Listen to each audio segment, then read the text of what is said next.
Assalamualaikum warahmatullahi wabarakatuh. Waalaikumsalam warahmatullahi. Alhamdulillah wa syukurillah wa la hawla wa la quwata illa billah. Wassalatu wassalamu ala Rasulillah Muhammad ibn Abdullah. Alhamdulillah segala puji milik Allah Subhanahu wa taala atas segala limpahan karunia-Nya, baik itu karunia yang sedikit ataupun karunia yang banyak. Semoga kita semuanya dibimbing oleh Allah Subhanahu wa taala untuk mencuri segala nikmatnya. Amin Allahumma amin. Salawat dan salam mudah-mudahan selalu terlimpah curahkan kepada junjungan kita Rasulullah Muhammad Shallallahu Alaihi Wasallam, hamba Allah yang diutus oleh Allah Subhanahu Wa Taala untuk menyampaikan ajaran-ajaran dari Allah Subhanahu Wa Taala. Semoga kita semuanya diberi syafaat oleh Rasulullah Muhammad Shallallahu Alaihi Wasallam. Amin Allahumma amin. Pada pagi hari ini kita akan meneruskan kajian kita tafsir Muyassar dan tafsir Amali. Sekarang sudah pada surat Al-Kautsar. A'udzubillahi minasyaitonirrajim. Bismillahirrahmanirrahim. Inna a'tainakal kautsar. Inna sesungguhnya kami Allah a'taina kami telah memberi kepadamu Muhammad al-Kautsar nikmat yang banyak.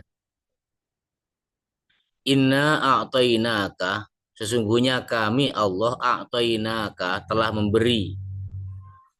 memberikan kepadamu ayuhan nabi wahai nabi al khair al kathir al khaira al kathiro kebaikan al kathiro yang banyak fit dunya di dunia wal akhirah dan di akhirat.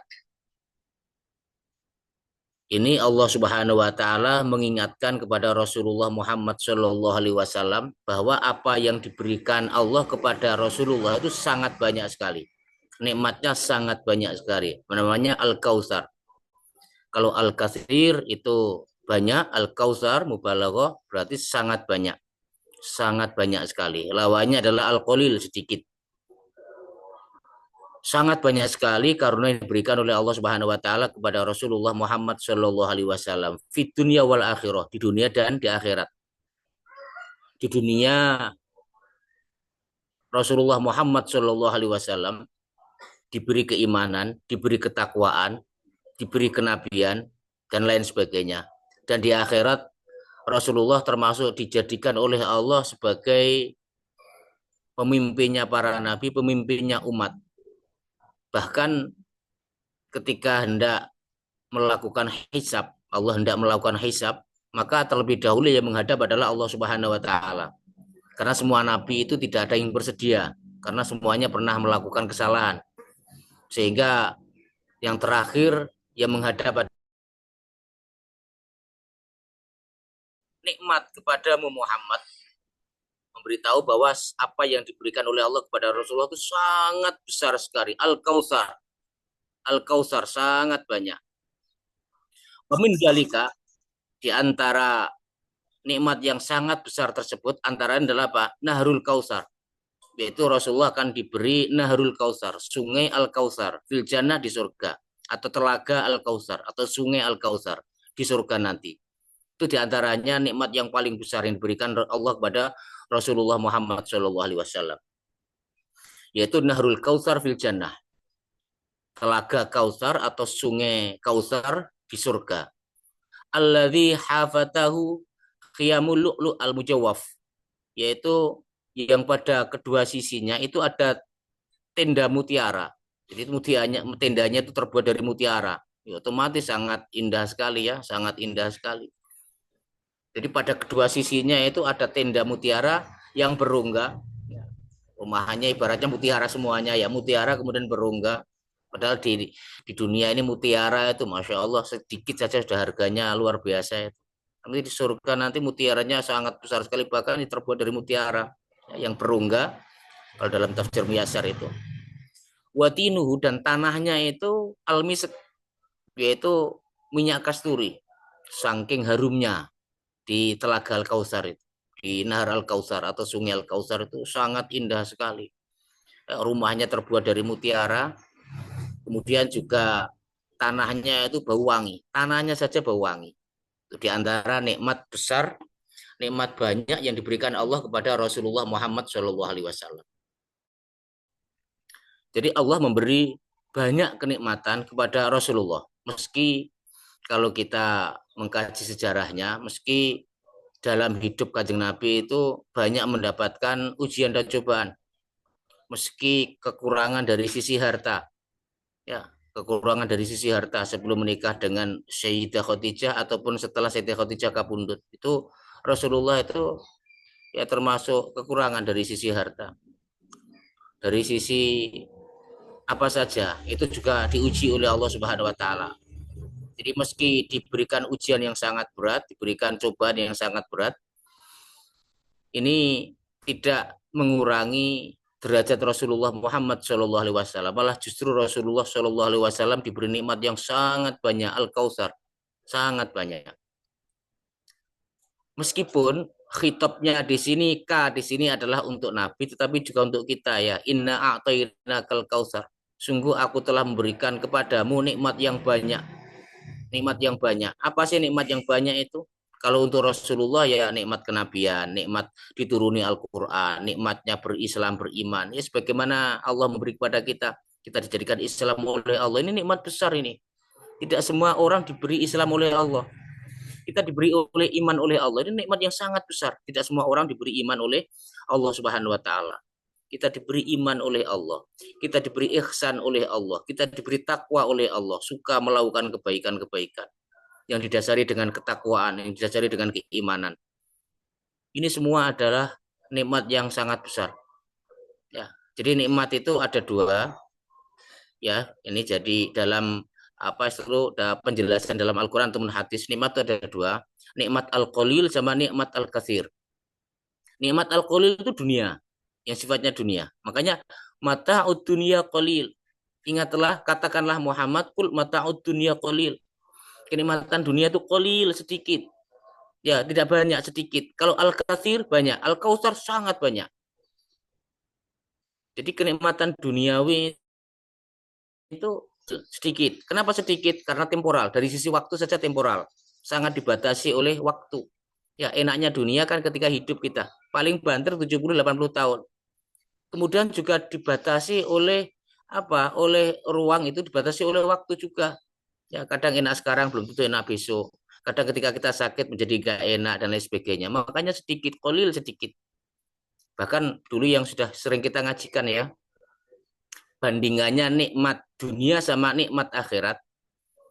Jari kamu, jari telunjuk kita, jari telunjukmu kita masukkan, kamu masukkan ke dalam air laut, kemudian kamu angkat. Air yang menempel di jarimu itulah nikmat duniawi, sementara air laut itulah nikmat ukhrawi.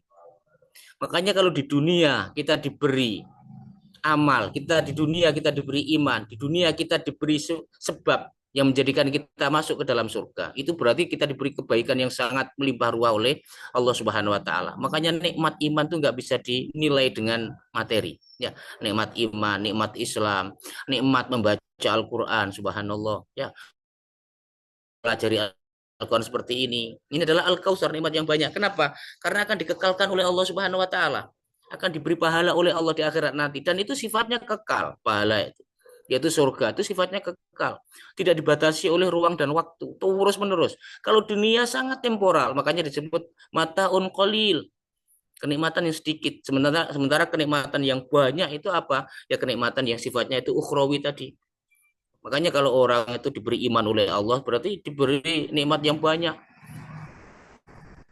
Ya, diberi ihsan oleh Allah itu diberi nikmat yang banyak, diberi bisa takwa, bertakwa kepada Allah, mau menjalankan sholat, mau menunaikan puasa, mau menunaikan ibadah haji, mau zakat, dan lain sebagainya.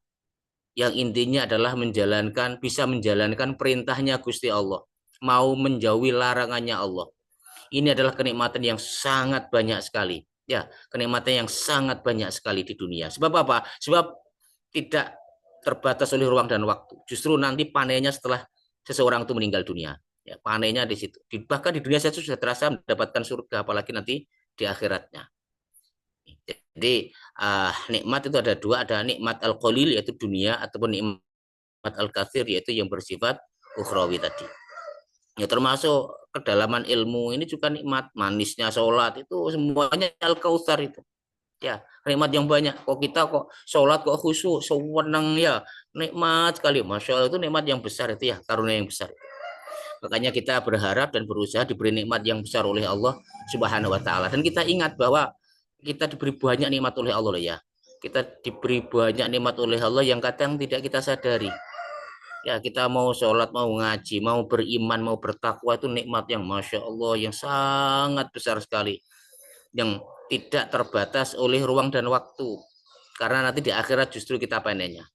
Kalau nikmat duniawi, ya mendapatkan uang yang banyak, kemudian juga mendapatkan jabatan, itu sangat temporal. Jabatan itu sangat temporal. Kehormatan juga sangat temporal. Sekarang dipuji, bisa jadi besok akan dicaci. Sekarang disanjung-sanjung, mungkin besok tidak akan disanjung-sanjung, bahkan mungkin direndahkan dan lain sebagainya. Sifatnya temporal. Tapi kalau al-kautsar, nikmat yang sangat banyak ini, al-katsir yang berupa ukhrawi tadi, di dunia sudah diberi kebaikan yang melimpah ruah oleh Allah Subhanahu wa taala, dan di akhirat dibalas dengan surganya yang sangat tinggi. Apalagi kalau diberi al-kautsar, ya, diberi telaga al-kautsar oleh Allah Subhanahu wa taala. Kemudian cara mengamalkan berikutnya, kita berusaha menggunakan nikmat yang sedikit, yaitu berupa kenikmatan duniawi, untuk mendapatkan nikmat yang banyak, yaitu ukhrawi. Ya, kita jadikan dunia sebagai sarana. Ya, jadikan dunia sebagai sarana. Tujuan kita adalah Allah, tujuan kita adalah akhirat. Makanya kalau kita misalnya saja makan kok rasanya enak sekali, itu kan sifatnya duniawi ya, enak sekali. Maka kita pakai untuk meraih nikmat yang banyak ukhrawi. Apa itu? Yaitu kita mengucapkan basmalah, kemudian setelah selesai makan kita ucapkan hamdalah, alhamdulillahirabbil alamin. Ya. Jadi menggunakan bagaimana agar sesuatu yang sifatnya duniawi itu, yang sifatnya mataun qalil, itu bisa menjadi al-katsir. Ya, jadi caranya adalah disandarkan untuk akhirat, ya, disandarkan untuk akhirat. Bekerja disandarkan karena menghamba kepada Allah Subhanahu wa taala, karena menjalankan perintahnya Allah Subhanahu wa taala. Wa ta'awanu 'alal birri wat taqwa, atau falyunfik du sa'atin min sa'atihi, dalam rangka itu. Hendaklah memberi nafkah kepada kepada keluarganya, kepada orang-orang yang berada dalam naungannya, dalam rangka untuk menjalankan perintahnya Allah Subhanahu wa taala. Jadi inna a'tainakal kautsar, sungguh kami Allah telah memberi kamu nikmat yang sangat banyak sekali. Nikmat iman, nikmat takwa, nikmat beramal soleh, itu nikmat beramal soleh, nikmat berjuang dan lain sebagainya. Termasuk nikmatnya membaca Al-Qur'an, nikmatnya sholat, nikmatnya puasa, semuanya itu adalah al-kautsar, nikmat yang sangat banyak sekali. Oleh karena Allah telah memberi Rasulullah, oleh karena Rasulullah telah diberi nikmat yang al-kautsar, yang sangat banyak, yang melimpah ruah, maka fasalli li rabbika, maka sholatlah Muhammad, ya, sholatlah Muhammad li rabbika, untuk Tuhanmu, ya, karena engkau sudah diberi nikmat yang sangat besar oleh Allah Subhanahu wa taala, maka sholatlah, ya, maka sholatlah sebagai bentuk rasa syukur atas segala karunia Allah Subhanahu wa taala. Fasholli, maka sholatlah li rabbika, untuk Tuhanmu, ai fa akhlis, maka murnikanlah, ikhlaslah, tuluslah, li rabbika, semata karena Tuhanmu, sholataka kullaha, yaitu sholat, semua sholatmu, seluruh sholatmu, ikhlaskan, tuluskan, murnikan hanya untuk Tuhanmu. Lirabbika, lillah. Ya, lirabbika, untuk Tuhanmu, jangan untuk yang lain. Ya, jangan untuk yang lain. Sebab yang memberi nikmat besar itu bukan manusia. Yang memberi nikmat besar itu bukan makhluk, tapi Allah. Maka persembahkan sholatmu untuk Allah yang memberi nikmat banyak itu. Jangan berikan kepada makhluk. Ya, jangan berikan kepada makhluk. Makanya kalau kamu sholat dalam rangka bersyukur, mensyukuri apa? Atas keberian Allah. Mensyukuri kepada siapa? Yang memberi nikmat yang banyak itu. Sungguh aku kepadamu Muhammad al-kautsar, nikmat yang sangat banyak sekali. Oleh karena itu fasholli li rabbika, maka sholatlah li rabbika, untuk Tuhanmu saja yang memberi nikmat yang banyak itu. Jangan kau berikan sholatmu untuk selain Allah Subhanahu wa taala, ya. tapi berikan kepada Allah Subhanahu wa taala karena Allah lah yang memberi nikmat itu. Ya, yang memberi iman, yang memberi ihsan, yang memberi takwa, yang memberi amal soleh, yang memberi orang itu senang Al-Quran, yang memberi Al-Quran, yang memberi banyak sekali, termasuk ilmu-ilmu. Itu Al-Kautsar. Ataupun yang memberi urusan duniawi, yang kemarin sudah kita ngajikan ya, tentang Quraisy itu, surat Al-Quraisy. Yang memberi kita makan, yang memberi, yang menurunkan hujan. Maka fasolli li rabbika. Sholatlah li rabbika hanya untuk Tuhanmu saja, jangan untuk yang lain. Sebab yang menurunkan hujan, yang membuat alam ini Allah Subhanahu wa taala. Maka berikan sholatmu untuk dia, jangan untuk yang lain. Ya, untuk dia, ikhlaslah. Fa akhlis li rabbika, murnikan li rabbika hanya untuk Tuhanmu saja. Sholataka kullaha, semua sholatmu, segala sholatmu, seluruh sholatmu. Kemudian wasbah, dan juga sembelihlah dhabiha taka, sembelihan kurbanmu lahu, hanya untuknya saja, hanya untuknya. Jadi kalau kita berkorban hanya untuk Allah, jangan untuk yang lain.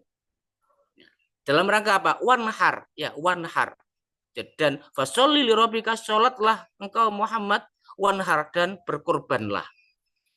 Jadi kalau hari raya Idul Adha kita belajar untuk berkorban ya. Jadi fasolli li rabbika di sini ahli tafsir juga ada yang menafsirkan khususnya adalah sholat Id ya, sholat Id. Tapi umum sifatnya ini ya, umum. Sholat apa saja ya hanya untuk Allah Subhanahu wa taala, termasuk wanhar, dan berkorbanlah. Berkorban. Makanya setiap tahun kita usahakan ya ketika Idul Adha itu berkorban, wanhar, nahar, yaumun nahar. Pada hari-hari kita diperintah untuk berkorban ya, tanggal 11, 12, 13. Makanya kita berusaha untuk selalu berkorban. Berkorban lahu, hanya untuknya saja. Eli robbika, untuk Tuhanmu saja, jangan untuk yang lain. Makanya kalau kita menyembelih hewan misalnya, ketika menyembelih untukmu ya Allah ini, jangan untuk yang lain. Ya, jangan untuk yang lain, untukmu, kita persembahkan hanya untuk Allah, karena Allah dan lain sebagainya. Makanya kita belajar untuk apa? Ikhlas ya, ikhlas karena Allah Subhanahu wa taala. Dan sembelihlah lahu, untuknya, wala ismi wahdahu, dan untuk dan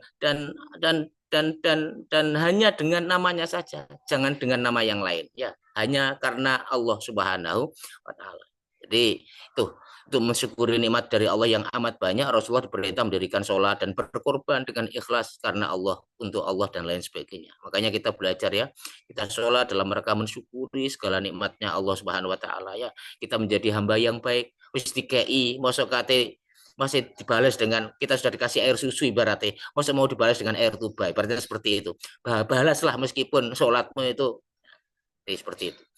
Kemudian yang kedua, kita belajar dan berusaha mengamalkan ayat ini, yaitu kita jalankan sholat dengan penuh keikhlasan, murni karena Allah dan untuk Allah. Belajar mencontoh Rasulullah Muhammad SAW. Apa? Sholatnya dalam rangka bersyukur, itu Rasulullah.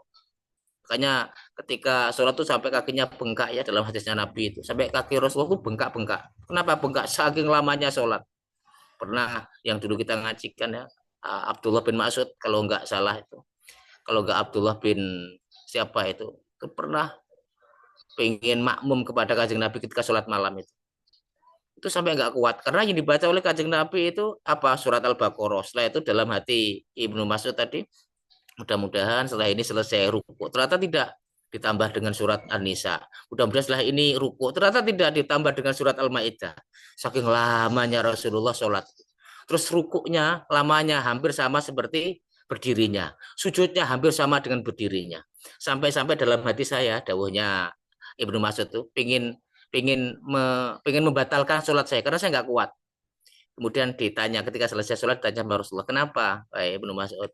Saya sudah hampir nggak kuat ya Nabi. Sudah, ini yang terakhir saja. Besok saya nggak mau lagi makmum untuk sholat malam kepada Rasulullah. Makanya wajar kalau kaki beliau bengkak, itu ya wajar. Ya, makanya nggak ada yang orang yang sholat sampai kakinya bengkak kecuali Kanjeng Nabi ya. Kalau kita bengkaknya mungkin karena kerja ya. Tapi kalau Kanjeng Nabi bengkaknya bukan karena kerja, karena sholat. Ketika ditanya oleh Sayyidah Aisyah, ya Rasul, kenapa engkau lakukan seperti ini? Apa jawabnya Rasulullah? Apakah engkau tidak suka saya menjadi suamimu ini menjadi hamba yang bersyukur kepadanya? Apakah kamu tidak suka, wahai Aisyah, ya suamimu ini menjadi hamba yang bersyukur kepada Allah? Masya Allah tuh. Jadi sholatnya Kanjeng Nabi itu bersyukur karena diberi nikmat yang sangat banyak tadi itu. Tapi kalau Nabi sholat makmum ya, sholat imam di masjid dengan orang banyak cepat. Nabi itu sangat cepat sekali. Bahkan pernah cepet ya, sampai-sampai ditanya setelah sholat itu sama salah satu sahabat itu, ya Nabi, seakan-akan kok engkau tidak membaca Fatihah, saking cepatnya. Allahu Akbar, Allahu Akbar, cepet. Ternyata apa, ada di antara makmum itu yang anaknya itu sakit, kemudian kepingin agar selang cepat selesai ya, karena membebani makmum. Makanya nggak boleh imam itu membebani makmum. Kalau bisa imam cepat ya. Kalau untuk umum ya, kalau misalnya sholat jamaah, kalau bisa Jumatan atau apa, kalau bisa yang cepat ya, jangan lama-lama. Kalau pengen lama sendirian nggak apa-apa. Pengen 1 jam, 2 jam, 3 jam nggak apa-apa. Tapi kalau ada makmum ya usahakan sesuaikan kemampuan makmum. Kalau mampunya jangan lama-lama, jangan lama-lama. Ya jangan jadikan makmum itu lari, dawuhnya Kanjeng Nabi ya. Jangan jadikan makmum itu lari. Bagaimana ya Rasul, kami kok menjadikan orang sholat itu lari? Iya, kamu memperbanyak, kamu jadi imam memperbanyak sholatmu itu sama dengan kamu mengusir orang tidak mau sholat jamaah. Maka jangan menjadikan orang lari dari sholat jamaah. Ya, dengan apa? Sesuaikanlah ya standar, standar sesuai dengan kemampuan makmum tersebut. Kita kembali lagi. Kemudian untuk bersyukur kepada Allah atas nikmat yang banyak Al-Kautsar tadi, yaitu pada hari raya Idul Adha, Rasulullah itu selalu menyembelih hewan kurban. Ya, yang dulu pernah kita kajikan ya. Jadi Rasulullah selalu menyembelih hewan kurban, dan sembelihan Rasulullah itu biasanya itu sering itu kambing gibas, tapi dan yang warnanya putih, yang warnanya putih itu disembelih apa dengan ya untuk Rasulullah dan untuk keluarganya Rasulullah Muhammad Shallallahu Alaihi Wasallam. Biasanya menyembelih 1 kambing Rasulullah, mesti. Makanya dalam fikih kurban yang dulu pernah kita ngajikan, warna hewan kurban yang paling bagus itu putih, yang paling bagus ya, yang paling bagus itu putih, di bawahnya putih, nanti itu kuning dan lain sebagainya. Yang dulu sudah pernah kita ngajikan. Nih, jadi dalam rangka kita bersyukur atas segala nikmat yang sangat banyak, kita belajar untuk menyembelih kurban ya setiap tahun. Apalagi ini teman-teman semuanya ini dokter-dokter semuanya ya, saya kira sangat ringan lah kalau hanya sekedar untuk membeli kambing, membeli sapi ya. Jadi diusahakan setiap tahun berkorban, menyembelih kambing, menyembelih sapi dalam rangka syukur kepada Allah Subhanahu wa taala. Kita sudah diberi Islam oleh Allah, kita diberi iman oleh Allah, kita dijadikan baik oleh Allah. Kita dijadikan orang yang tidak suka tatuan, kita dijadikan orang yang tidak bolal, tidak sesat. Kita dipertemukan dengan orang-orang yang baik dalam rangka syukur kepada Allah. Ayo menyembelih kambing ya, menyembelih sapi setiap Idul Adha. Fasholli li rabbika wanhar. Maka sholatlah untuk Tuhanmu wanhar, dan berkorbanlah dan ikhlaskanlah, murnikanlah ya. Jangan untuk mencari untuk mencari biar viral ya, nggak perlu itu ya, nggak perlu. Hanya untuk Allah Subhanahu wa taala. Viral apa enggak viral udah serahkan kepada Allah Subhanahu wa taala. Ini kemudian kita berusaha banyak mengingat Allah ya, mengingat Allah. Fasolli, karena tujuan sholat itu apa sih? Tujuan sholat itu ingat tujuannya sholat. Aqimis sholata lidzikri, dirikanlah sholat lidzikri, untuk mengingatku, mengingat Allah ya, mengingat Allah. Makanya kita belajar banyak mengingat Allah, mensyukuri Allah ya. Ya mensyukuri Allah itu banyak mengingatnya, cara mensyukuri itu diantaranya. Misalnya ya, kita bersyukur kepada orang ya, berterima kasih kepada orang ya dengan cara apa? Menyanjungnya, dengan cara banyak mengingatnya, tidak melupakan kebaikan-kebaikannya, seperti itu. Begitu juga ketika kita tahu bahwa yang memberi nikmat yang banyak ini Allah Subhanahu wa taala, maka kita banyak-banyak menyanjung Allah, banyak-banyak mengingat Allah Subhanahu wa taala, bahwa karunia ini semuanya memberi adalah Allah Subhanahu wa taala. A'toina, kami beri, ya, kami beri. Jadi Allah yang memberi. Kemudian cara mengamalkan juga kita belajar untuk berkorban, tidak hanya sapi saja ya, secara syariatnya itu, tapi kita belajar untuk menyembelih hawa nafsu kita, sifat kebinatangan dalam diri kita. Kita sembelih dan sampai dituruti. Kalau itu suatu kejelekan, jangan sampai dituruti. Jadi wa amma man khafa maqama rabbih wa nahan nafsa 'anil hawa fa innal jannata hiyal ma'wa. Orang yang takut kepada Allah, kemudian dia tidak memperturutkan hawa nafsunya, maka surgalah tempatnya. Makanya sifat kebinatangan dalam diri kita ketika kita berkorban ya, kambing itu kan, sapi itu kan binatang ya. Ya apa? kerjaannya di dunia ya hanya makan, minum, kawin itu ya, makan, minum, kawin. Maka jangan sampai kita seperti binatang ya. Jadi orientasi hidup hanya makan saja, hanya minum saja, hanya kawin saja, tidak memikirkan akhirat, hanya dunia saja. Itu kan gak ubahnya dengan bahkan kadang-kadang lebih sesat dari hewan. Hewan saja itu kambing betina itu mencari kambing jantan mencari kambing betina. Jangan sampai lebih sesat daripada hewan ya, kambing jantan mencari kambing jantan. Itu kan lebih sesat daripada hewan. Nauzubillah summa nauzubillah. Makanya sifat kebinatangan dalam diri kita kita belajar untuk ya tidak memperturutkan hawa nafsu lah, wanhar ya, dan berkorbanlah, ya berkorbanlah. Kemudian inna syani'aka wal abtar. Sungguh syani'aka yaitu orang yang membencimu Muhammad, gua dia al abtar yang akan terputus. Orang yang inna mabghadaka wa mabghadha ma ci'tabi. Sesungguhnya orang yang membencimu Muhammad dan membenci ma ci'tabi yang kau bawa minal huda wan nur, yaitu petunjuk dan cahaya. Orang yang membencimu Muhammad dan membenci ajaran yang kau bawa itu, huwa al munqati, dialah orang yang akan terputus. Terputus apa? Al-atharuhu, yaitu terputus jejak-jejak kebaikannya, terputus, akan terhapus, akan dihapus oleh Allah Subhanahu wa taala. Meskipun baik, amalnya banyak.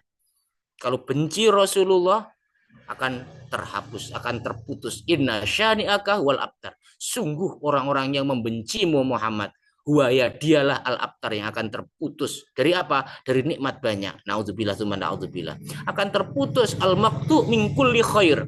Akan terputus min kulli khair, dari segala kebaikan akan diputus oleh Allah Subhanahu wa taala. Nauzubillah. Nauzubillah. Orang yang benci Kanjeng Nabi itu akan diputus, akan terputus. Tidak diberi iman oleh Allah, tidak akan diberi hidayah oleh Allah Subhanahu wa taala. Makanya orang-orang yang membenci Rasulullah dan membenci ajaran-ajaran beliau adalah orang-orang yang terputus dari nikmat banyak. Di dunia diputus imannya, diputus takwanya. Ini naudzubillah. Diputus imannya, diputus takwanya. Tidak diberi hidayah petunjuk oleh Allah. Di akhirat terputus dari surga. Karena seluruh amal kebaikannya dihapus oleh Allah Subhanahu wa taala. Kemudian cara mengamalkan yang kedua, kita hindari sejauh-jauhnya ya, kita nggak mungkin lah ya, kita nggak mungkin lah ini ya. Surat Al-Kautsar ini kan diturunkan di Mekah ya, jadi khitabnya ini memang banyak orang-orang yang membenci Rasulullah saat itu ya, sangat membenci Rasulullah itu, mengatakan Rasulullah itu majnun, mengatakan Rasulullah itu kerasukan jin, mengatakan Rasulullah itu ingin mendapatkan dunia dan lain sebagainya. Jadi konteksnya ini ada di Mekah saat itu, banyak orang-orang yang membenci Rasulullah ya. Kalau kita kan ya nggak mungkin lah ya, nggak mungkin. Kita sangat mencintai Rasulullah Muhammad Shallallahu Alaihi Wasallam, sangat mencintai ajaran-ajarannya. Ya. Kemudian sebaliknya kita cintai Rasulullah, kita cintai ajaran-ajaran Rasulullah. Kemudian yang terakhir dikiaskan dengan Rasulullah siapa? Para ulama yang menjadi pewaris para nabi.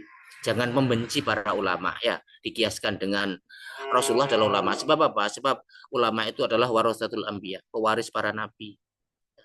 Kalau zaman sekarang sudah nggak ada nabi, setelah Rasulullah tuh nggak ada nabi. Terus bagaimana? Padahal umat itu membutuhkan yang namanya tajdid, yang membutuhkan namanya pembaharuan iman. Ada yang meluruskan, ada yang membimbing umat. Terus itu pekerjaannya siapa? Ya ulama itu. Makanya ulama warasatul anbiya. Ulama itu adalah pewaris para nabi. Makanya jangan sampai kita membenci para ulama ya, jangan sampai kita membenci, kita cintai mereka. Kemudian kita cintai ajaran-ajaran disampaikan oleh mereka sepanjang ajarannya itu bersesuaian dengan Al-Quran sama Sunnah. Kalau nggak bersesuaian sudah nggak usah dipakai. Tapi kalau bersesuaian ambil, kan seperti itu. Makanya dikiaskan dengan Rasulullah Muhammad ya para ulama. Jangankan ulama ya, jangankan Nabi Muhammad, bahkan kita saja nggak boleh membenci kepada orang lain, nggak boleh. Karena membenci itu termasuk dari setan ya, termasuk dari setan. Kerjaannya setan itu apa? Mengipas-ngipasi orang agar benci. Jadi di dalam surat yang lain kan disebutkan ya, kenapa setan itu menyuruh orang untuk minum khamr. Ya agar setan itu ayyuqiya bainakumul adawata wal baghdha. Agar di antara kalian itu terjadi namanya al-baghdha. Apa itu? Saling membenci. Itu adalah pekerjaannya setan. Lalu membenci manusia biasa saja nggak boleh. Membenci manusia itu nggak boleh. Ya apalagi membenci Rasulullah, apalagi membenci ulama-ulamanya Allah Subhanahu wa taala. Karena kebencian, sekali lagi kebencian itu adalah perbuatan setan. Maka mudah-mudahan Allah menghapus segala kebencian ya. Di hati kita tidak ada kebencian kepada siapapun ya. Yang ada adalah kasih sayang, rahmat dan lain sebagainya. Jika melihat misalnya saja orang Islam, lihatlah bahwa mereka adalah umatnya Rasulullah. Meskipun mungkin mazhabnya berbeda dengan kita, tapi mereka itu umatnya Kanjeng Nabi. Ya, kitab sucinya juga Al-Qur'an. Sayangi mereka. Jika melihat orang non muslim misalnya, jangan ada kebencian ya, karena mereka adalah hambanya Allah, mereka ciptaannya Gusti Allah, meskipun beda agama dengan kita, tapi mereka itu yang miliknya Gusti Allah juga loh ya, miliknya Gusti Allah juga mereka itu juga hambanya Gusti Allah, ciptaannya Gusti Allah, yang ngasih makan mereka juga Allah Subhanahu Wa Taala. Jadi lihatlah mereka sebagai makhluknya Allah, sebagai hambanya Allah. Kalau melihat hewan, lihatlah bahwa hewan-hewan semuanya itu adalah ciptaan-ciptaannya Allah Subhanahu Wa Taala. Jadi lihat Allah yang menciptakan semuanya. Jika tidak ada kebencian dalam diri kita, bersyukur tidak dijadikan oleh Allah sebagai hewan dan lain sebagainya, maka kita sayangi ya, tidak kita zolimi dan lain sebagainya, termasuk diantaranya ya lingkungan ya, kita cintai lingkungan karena Allah yang menjadikan semuanya.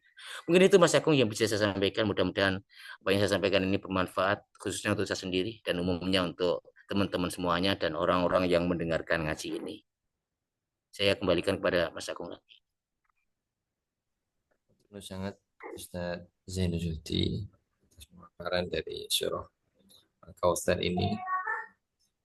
Monggo dari hadirin apabila ada yang ingin bertanya atau berdiskusi atau menanyakan hal yang lain, dipersilakan.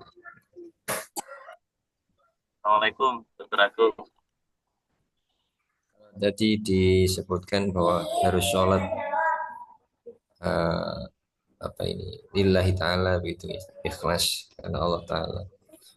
Nah, tapi kita juga ada tugas untuk mengajarkan anak-anak kita, istri kita untuk sholat begitu ya Ustaz, sebagai seorang imam di rumah.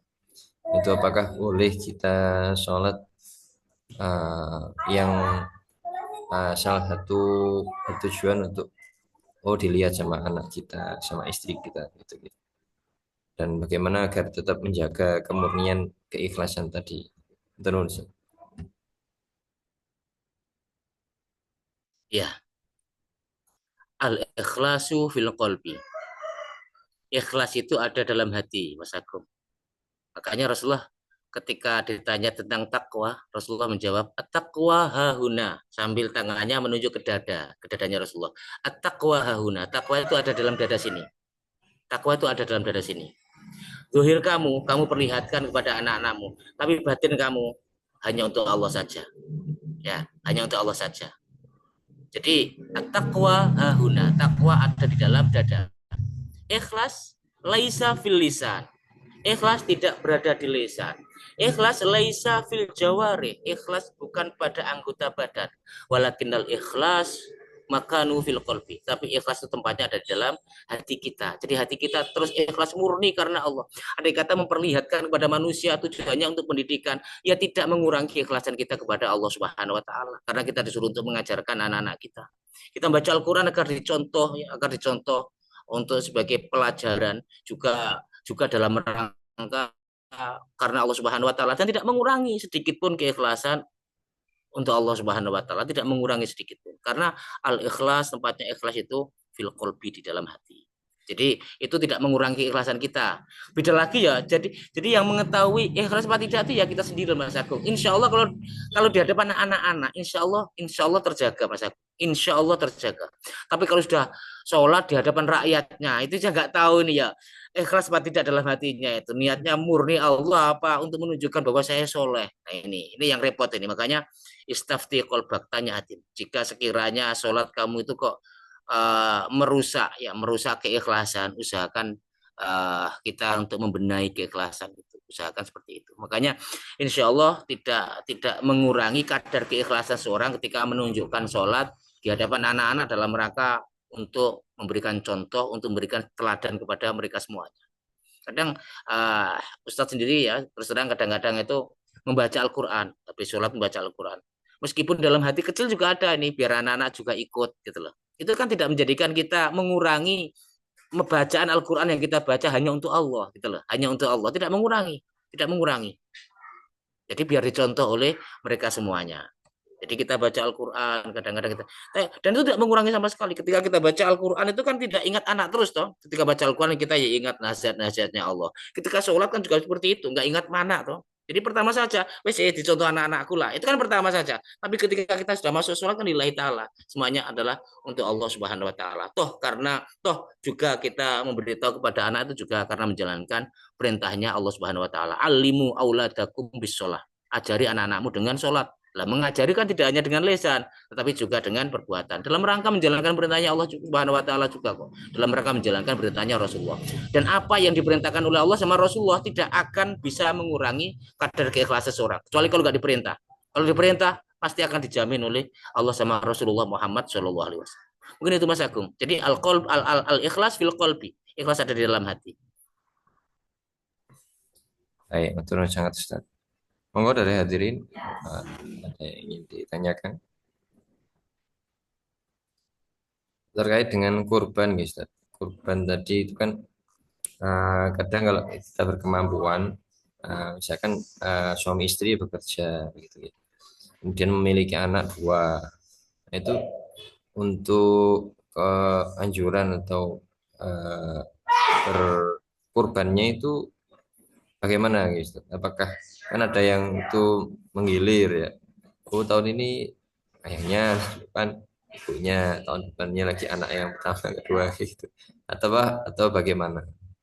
Apakah ada yang lebih afdol, misalkan ada orang tua yang sudah meninggal atau nenek atau kakek itu diniatkan kurban untuk mereka gitu.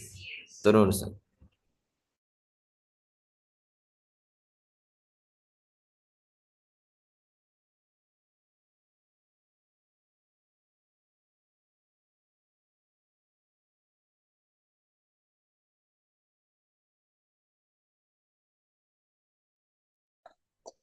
terputus-putus ya.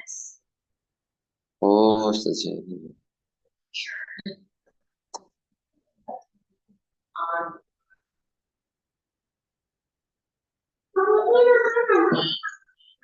Oh, ngapunten ini Ustaz Zainul Syuti kendala sinyal sepertinya. Oh, ini alhamdulillah. Napa niku wau jelas ya Ustaz, pertanyaan kami. Sinyalnya mati, jadi saya nggak terlalu mendengar. Yang Oh, digilir nggih. tadi ya, mengenai korban ya. Nggih, nggih. Bagaimana Iya, saya tadi sebaiknya? tidak terlalu jelas, pertanyaannya ya, karena memang sinyalnya tadi sempat terputus. Jadi begini, untuk fikih korban itu syarat wajibnya, syarat bukan wajib ya, sunnah muakkad. Syaratnya yang orang berkorban itu antara lain adalah balik. Ya, balik Islam, balik berakal. Kalau belum balik tidak ada anjuran, tapi boleh, tapi tidak ada anjuran. Tapi kalau sudah balik, memang disunahkan. Kalau belum balik, boleh dikorbani, boleh tidak dikorbani. Jadi tidak ada anjuran untuk yang belum balik. Tapi andai kata dikorbani, ya lebih baik. Tetapi bagaimana Ustadz kalau misalnya digilir anaknya, orang tuanya, istrinya, suaminya? Kalau menurut saya yang balik belum, tidak usah dulu, tidak apa-apa. Tidak usah dulu. Karena balik itu syaratnya kalau dalam fikih itu syaratnya ya balik tadi itu. Lebih baik yang memenuhi syarat dulu saja, yaitu yang sudah balik. Kalau sudah balik digilir nggak apa-apa. Tapi kalau anaknya masih kecil tidak perlu. Nanti aja kalau sudah balik tidak apa-apa. Itu Mas Agung. Jadi syaratnya disunahkannya antara lain syarat untuk berkorban antara adalah Islam, balik, berakal. Itu antara lain. Dan punya kemampuan ya, punya kemampuan. Kalau nggak punya kemampuan juga nggak sunnah kok. Ya, apalagi hutang-hutang nggak boleh itu. Jadi korban itu kalau mampu, syaratnya mampu. Kalau nggak mampu tidak sunnah. Ya, tidak sunnah kalau mampu. Termasuk anak kok belum mampu, masih kecil kan belum mampu, nggak sunnah. Nanti saja biar kalau sudah besar. Andai kata mau dikorbankan, ya, orang tuanya mau mengurbani juga mendapatkan pahala, juga dianjurkan oleh Allah Subhanahu Wa Taala, oleh Rasulullah Muhammad SAW. Jadi syaratnya berkorban antara yaitu Islam, balik, berakal, punya kemampuan. Itu syaratnya. Baik, jadi memang yang digilir itu bukan sesuatu hal yang eh, tidak sesuai. Jadi memang bisa, boleh seperti itu. Karena kami pernah juga waktu itu kan mikir, oh ya memang begitu gitu. Tapi kemudian pernah membaca atau ada yang menyampaikan, ya niatnya untuk saya sekeluarga. walaupun Ya, satu kambing ini gitu. ini memang di dalam Islam, di dalam mazhab fikih itu memang ada perbedaan ya Mas Agung ya. Ada pendapat yang mengatakan bahwa satu kambing itu boleh untuk satu keluarga. Boleh, tidak untuk satu orang saja. Boleh. Jadi seperti Rasulullah itu satu kambing.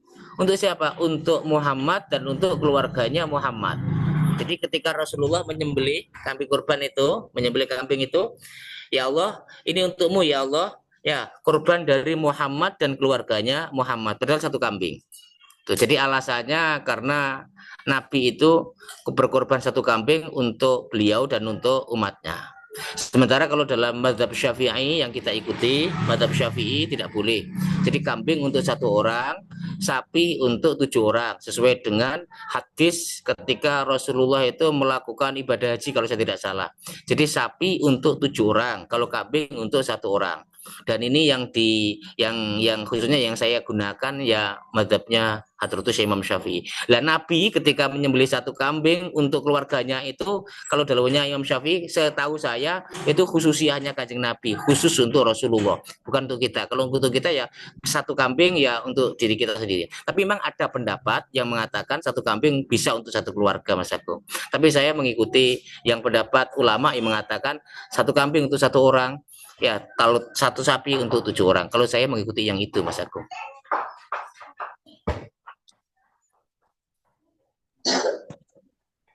Baik, betul Ustaz. Mungkin satu pertanyaan terakhir. Tadi sepertinya Dr. Badrus ada ngechat nih. Tuh, Gimana?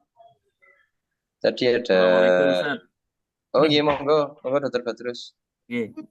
Tadi penjelasan Ustaz tentang Al-Kausar itu kan nikmat kecil sama nikmat besar ya Ustaz ya. Ya, Nah, nikmat banyak sama nikmat sedikit. iya Atau nikmat banyak sama nikmat sedikit begitu.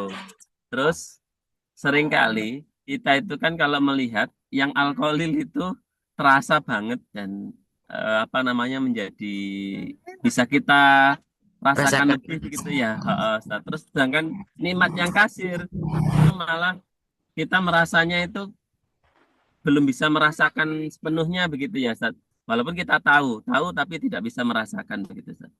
Mungkin bisa di anu Ustaz, di apa namanya disampaikan cara gitu ya Ustaz. Mungkin biar kita tidak salah persepsi tentang rasa nikmat kasir yang kita juga tidak kunjung datang bisa merasakan gitu Ustaz. Terima kasih Ustaz. Loh, kita meskipun seperti itu ya wajib untuk bersyukur juga. Ya, masih merasakan nikmat kecil itu suatu nikmat yang terasa bahwa itu diberi oleh Allah Subhanahu wa taala. Itu ya kita harus bersyukur itu. Daripada dua-duanya tidak ya. Daripada dua-duanya tidak. Jadi ya kita harus bersyukur dikasih nikmat yang sedikit kemudian kita menyadari bahwa itu nikmat dari Allah Subhanahu wa taala daripada tidak sama sekali. Tapi memang kadar keimanan, kadar apa istilahnya merasakan kehadiran Allah itu memang berbeda-beda ya, berbeda-beda. Ada orang itu yang betul-betul melihat dunia itu nikmat yang sangat sedikit sekali, ada yang sangat menyadari juga ada. Makanya tergantung kepada kadar keimanan. Terus caranya bagaimana ya? Mungkin belajar ya. Makanya kita selalu terus belajar menyadari, mentafakuri antara nikmat yang banyak sama nikmat yang sedikit, antara al-kausar sama al-qalil tadi itu. Memang apa istilahnya ya, tidak semua orang diberi ya. Tidak, makanya kan a'toina tadi itu loh, a'toinaka, kami beri kepadamu Muhammad al-kausar, nikmat yang sangat banyak sekali. Ya memang kesadaran itu memang apa ya, memang Ustadz ya juga sulit untuk menjelaskan ya, makanya sulit menjelaskan. Jelas kita berusaha saja ya, belajar dan berusaha untuk meyakini bahwa nikmat-nikmat ukhrawi itu adalah nikmat yang banyak, nikmat duniawi adalah nikmat yang sedikit. Sebab apa? Ya sebab temporal dan lain sebagainya.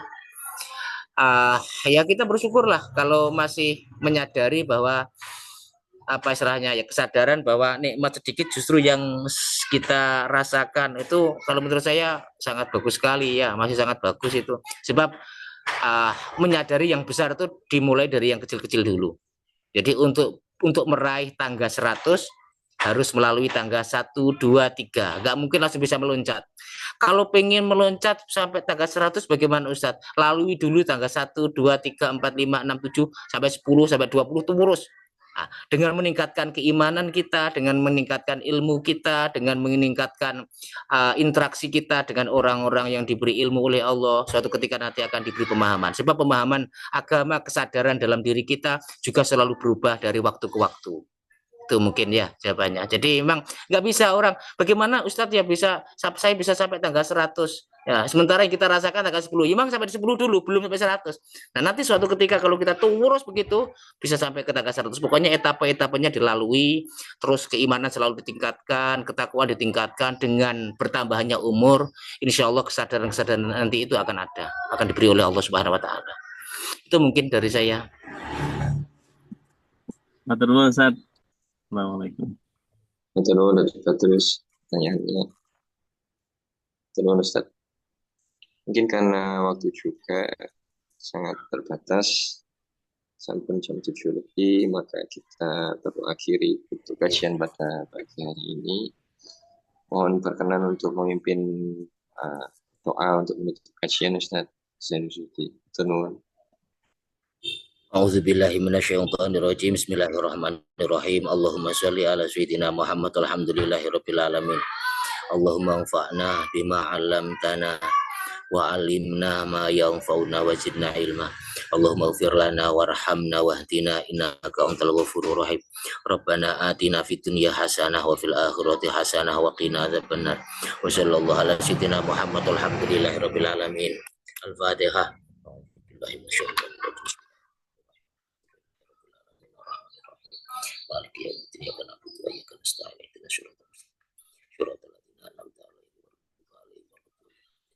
Kurang lebihnya saya mohon maaf sebesar-besarnya. Wabillahi taufiq wal hidayah wa ridha wal inayah. Wassalamualaikum warahmatullahi wabarakatuh. Waalaikumsalam warahmatullahi wabarakatuh. Matur nuwun sangat Ustaz atas rawuhnya. Oke, matur nuwun Ustaz. Beliau sedang di Sumeneb. Semoga lancar perjalanan dan urusan-urusan yang dikerjakan di Sumeneb sampai dengan kembali ke Surabaya nanti. Turun hadirin sekalian, kita akhiri kajian dengan bacaan alhamdulillah. Alhamdulillahirabbil alamin. Istighfar, astagfirullah. Dan doa kafaratul majlis. Bismillahirrahmanirrahim. Subhanakallahumma wa bihamdika asyhadu an la ilaha illa anta astaghfiruka wa atubu ilaik. Terima kasih dan mohon maaf. Ihdinas siratal mustaqim. Wassalamualaikum warahmatullahi wabarakatuh. Waalaikumsalam.